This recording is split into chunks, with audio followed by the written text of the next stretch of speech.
Hi, today we're going to concentrate the Littles go exploring. Super nice. Tom paddled, Uncle Nick pushed with the long pole. They keep the cookie tin boat going. It wasn't easy. The cookie tin bumped into rocks and spun around as it bobbled along. Uncle Nick kept an eye out of Cousin Dinky's glider. If Dinky comes along, he said, he can fly ahead and stop the others. After a while, they entered the dark woods. The water was deep and calm under the giant hemlock trees that were all along the brook. The branches of trees kept out most of the sunlight. Some places the sun broke through and turned the deep green of the water and warm yellow-green. Everywhere there were lichen-covered rocks, stony ledges, and smooth water-worn pebbles. Green moss and ferns grew along the sides of the brook. One side was flat and one was hilly. The mosses and ferns covered the ground. The rock ledges and the stumps of old trees like a soft blanket. Uncle Nick whistled. "This is a most beautiful place," he said. Uncle Nick whispered Tom, "I have a funny feeling." Uncle Nick had stopped pulling when they got to deep water. "What do you mean, Tom?" he asked. "I feel that someone is watching us," whispered Tom suddenly. "There! On shore! Did you see those shadows move?" Two quick splashes behind them.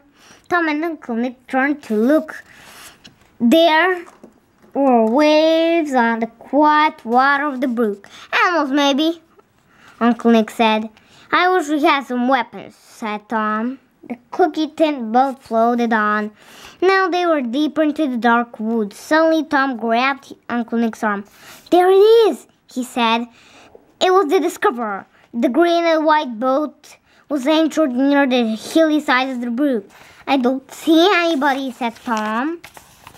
Tom and Uncle Nick paddled carefully over to the boat.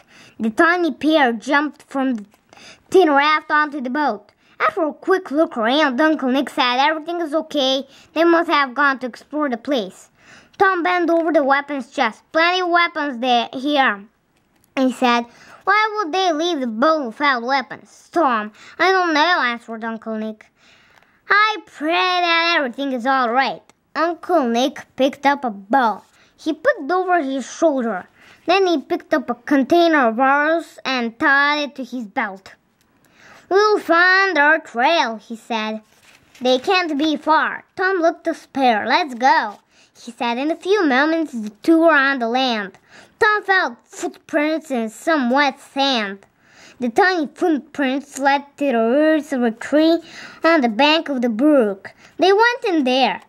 "In among those roots," Tom said. Uncle Nick looked closely at the footprints. "I see more footprints here," he said. "Could there be others like us in this wild place? Are they friends or enemies?" Tom looked scared. "I told you someone was watching us," he said. "Let's go," said Uncle Nick. "Our family may be in trouble." He started off. Tom was in his heels. The two tiny people found a trail among the roots. It led up from the shore to the top of the bank. Here, the ground was covered with ferns and mosses. The trail went up on the side of this hill. Tom and Uncle Nick moved forward quickly.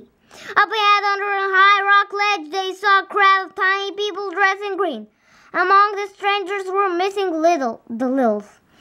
missing littles. Uncle Nick got down on one knee. Tom crouched beside him. Slowly, Uncle Nick took the bow from his shoulder. He fitted an arrow into the bowstring. At that moment, some of the tiny people saw them. They pointed and yelled. Suddenly, Mr. Little broke away from the crowd. He ran toward Tom and Uncle Nick. "Tom, Nick!" he shouted. "I'm glad to see you." Uncle Nick stood up. "We're among friends," called Mr. Little. "Put our weapons away." Uncle Nick put his bow down. He and Tom stared forward. "Thank goodness," said Uncle Nick. "Friends?" "Yes," said Mr. Little. He was smiling. "Come and meet the Brook Tinies, a most remarkable people." And that And what's more, we have great news. Grandpa Lou has been here before us. Bye!